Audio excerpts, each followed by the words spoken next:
अवैध सुगंधित तंबाखू वाहतुकीवर शहादा पोलिसांच्या डीबी पथकाने मोठी कारवाई करत तब्बल 17,61,000 रुपयांचा मुद्देमाल जप्त केला आहे। ही कारवाई 4 एप्रिल 2026 रोजी दुपारी सुमारे 12:30 वाजता प्रकाशा गावाजवळ हॉटेल तापी परिसरात करण्यात आली। मिळालेल्या गोपनीय माहितीनुसार युवा गोल्ड 35 या सुगंधित तंबाखूचा मोठा साठा आयशर मालवाहू वाहन यामधून अवैधरित्या वाहतूक केला जात असल्याची माहिती पोलिसांना मिळाली होती। त्यानुसार डीबी पथकाने सापळा रचून संबंधित आयशर वाहन अडवून तपासणी केली। तपासणी दरम्यान वाहनात मोठ्या प्रमाणात सुगंधित तंबाखू आढळून आला। या कारवाईत एकूण 17,61,000 रुपयांचा मुद्देमाल जप्त करण्यात आला असून आयशर चालक गोकुळ पितांबर शिंदे याला पोलिसांनी ताब्यात घेतले आहे।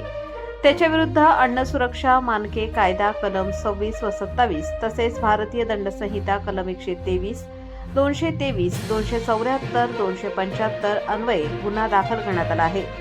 ही कारवाई शहादा पोलीस ठाण्याचे पोलीस निरीक्षक हेमंतकुमार पाटील यांच्या मार्गदर्शनाखाली सहाय्यक पोलीस निरीक्षक संदीप वाघ यांच्या नेतृत्वात पोलीस हवालदार देवीदास विस्पुते, दीपक चौधरी, भगवान सावळे, कपिल मंदिर, विकास शिरसाट, भरत शिंपी आदींच्या पथकाने यशस्वीपणे पार पाडली। दरम्यान या धडक कारवाईमुळे अवैध तंबाखू वाहतूक करणाऱ्यांमध्ये खळबळ उडाली असून पुढील तपास शहादा पोलीस करत आहेत। रईस शेख, विसरवाडी।